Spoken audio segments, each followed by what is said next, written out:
राधे कृष्ण दोस्तों। जेठ मास चल रहा है। जेठ मास में हम हनुमान जी की जितनी भी पूजा करते हैं उसका हमें कई गुना फल मिलता है। लेकिन अगर हम दिन के अकॉर्डिंग करते हैं, नक्षत्र के अकॉर्डिंग पेड़ की पूजा करते हैं, तो उसका तो हमें मतलब लाखों गुना फल मिलता है। तो ये आप बिल्कुल मत सोचिएगा कि रोज़ रोज़ दीदी यही बताती रहती हैं। ये मैं दिन के अकॉर्डिंग आपको पूजा बताती हूँ। तो जैसे कल शनिवार है, तो हमको जेठ मास के शनिवार के दिन क्या करना चाहिए ताकि हनुमान जी प्रसन्न हो और हमारे घर में सुख समृद्धि बनी रहे और संकट बाधा हमसे दूर रहे। तो शनिवार है, आप अपने नहाने के पानी में 2 बूंद तेल जरूर डालिए। ये मैं आपको इसलिए डेली याद दिलाती हूँ कि अगर आप ऐसा करते हैं, दिन के अकॉर्डिंग हम कोई चीज़ कोई वस्तु उस वार के अनुसार हम नहाने के पानी में डालते हैं, तो वो ग्रह हमारे शरीर को प्रभावित करता है। वैज्ञानिक तौर से भी हम अगर मान लो इन बातों को नहीं मानते, तो साइंस भी इस चीज़ को मानती है कि हमारा शरीर 9 ग्रहों से बना हुआ है और वो जो 9 ग्रह आकाशमंडल में है वो हमें प्रभावित करते ही करते हैं।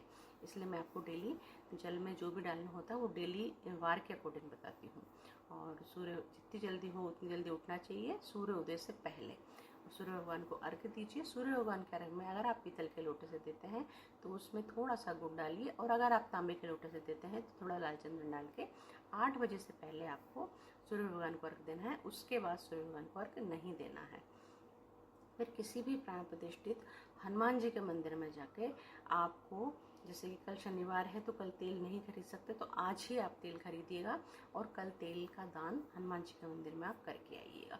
अगर कल आप तेल का दान करते हैं तो इससे शनि ग्रह भी प्रभावित होगा, और आपके अगर शनि की ढैया या शनि की 7.5 या शनि दोष जो भी आपकी कुंडली में होगा वो नेगेटिविटी नहीं लाएगा। और आपको इसलिए मैं डेली आपको दान के लिए बताती हूँ, दिन के अकॉर्डिंग वार के अकॉर्डिंग आपको दान के लिए बताती हूँ।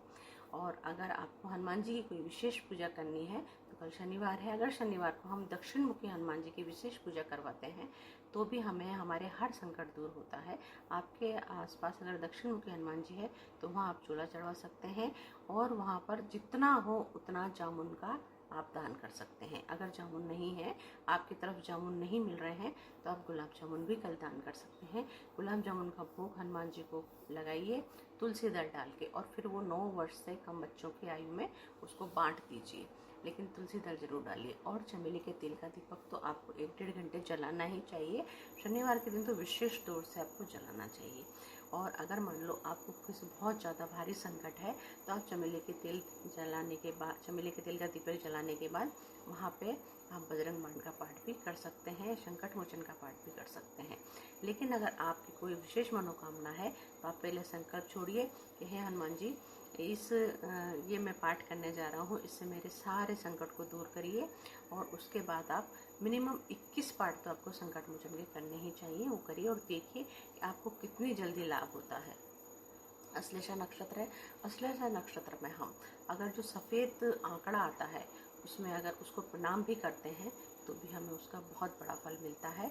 उसमें आप जल डालिए और उसको प्रणाम करिए। और कल शनिवार है तो पीपल के पेड़ को आप जरूर 12 बजे से पहले, दिन के 12 बजे से पहले आप वहाँ दीपक सरसों के तेल का लगा कर आइए। आपके अगर घर पे परिवार पे भारी संकट होगा तो वो दूर होगा। इसलिए सरसों के तेल का दीपक कल जरूर लगाइए पीपल के पेड़ पे, और उसकी परिक्रमा जरूर लीजिए और देखिए कि आपके रुके हुए काम भी कैसे पूरे होते हैं। बहुत छोटे छोटे हैं, डेली बताती हूँ, लेकिन अलग वार के अकॉर्डिंग बताती हूँ मैं आपको बार बार। और कल जितना हो उतने अपने सफाई कर्मचारी जो आते हैं, हमारे सफाई जो कर्मचारी आते हैं उनको, और जो हमारे काम करने वाले जो हमारी मेड होती हैं, बाइयाँ होती हैं, बर्तन वाली, झाड़ू पोंछे वाली, खाना बनाने वाली, जो भी हमारे हैं बाइयाँ होती हैं, उनको अगर आप कल मीठा खिलाएंगे, मतलब गुलाब जामुन खिलाएंगे, तो भी आपका शनि ग्रह आपके ऊपर असर कम कर देगा। आप करके देखिए, ये डेली के उपाय हैं, छोटे छोटे उपाय हैं, लेकिन आप खुद इस चीज़ का अनुभव करेंगे और इसका फ़ायदा आप जरूर उठाइए। अब रही वास्तु टिप की बात, तो वास्तु टिप में मैं आजकल आपको अपने घर में सुख समृद्धि कैसे होनी चाहिए, लक्ष्मी का वास कैसे होनी, छोटे छोटे कलेश दूर कैसे होने चाहिए, इसके बारे में मैं आपको बता रही हूँ।